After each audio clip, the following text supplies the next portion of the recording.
Liquor లవర్స్కు good news చెప్పేందుకు ఏపీలో కొత్త ప్రభుత్వం సిద్ధమవుతుంది. ముఖ్యమంత్రిగా చంద్రబాబు బాధ్యతలు చేపట్టిన తర్వాత ప్రస్తుత లిక్కర్ పాలసీ రద్దు దిశగా నిర్ణయం ఉంటుందని తెలుస్తోంది. అన్ని నాణ్యత కలిగిన బ్రాండ్లను మాత్రమే అందుబాటులోకి ఉంచబోతున్నట్లుగా సమాచారం. ఇన్నాళ్ళలో ఓ లెక్క, ఇప్పటి నుంచి ఓ లెక్క అంటున్నారు టీడీపీ సీనియర్ నేత.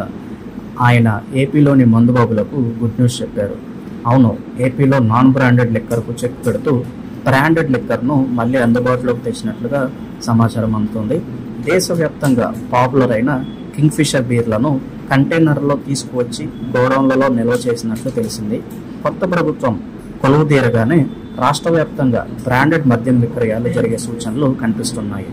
ఈ క్రమంలోనే కింగ్ఫిషర్ బీర్లతో ఏపీకి వచ్చిన కంటైనర్ వీడియోను టీడీపీ సీనియర్ నేత ఆనం వెంకటరమణారెడ్డి ట్వీట్ చేశారు. It's back all over AP అని రాసుకొచ్చారు.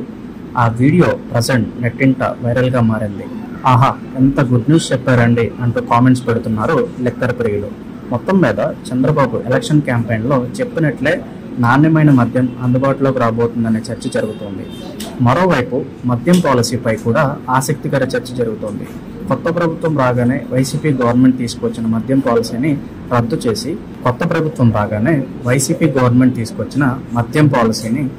చేసి కొత్త మద్యం పాలసీని తీసుకొస్తారనే ప్రచారం జరిగింది.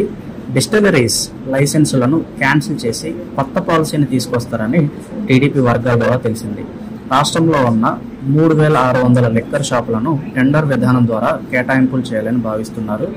డిపాజిట్ సొమ్ము తిరిగి చెల్లించిన అవసరం లేకుండా రూరల్ ఏరియాలో ఒక్కో షాపుకి 45,000 రూపాయలు, అర్బన్ ఏరియాల్లో 55,000 రూపాయలు డిపాజిట్ నిర్ణయించే విధంగా కసరత్తు జరుపుతున్నారట.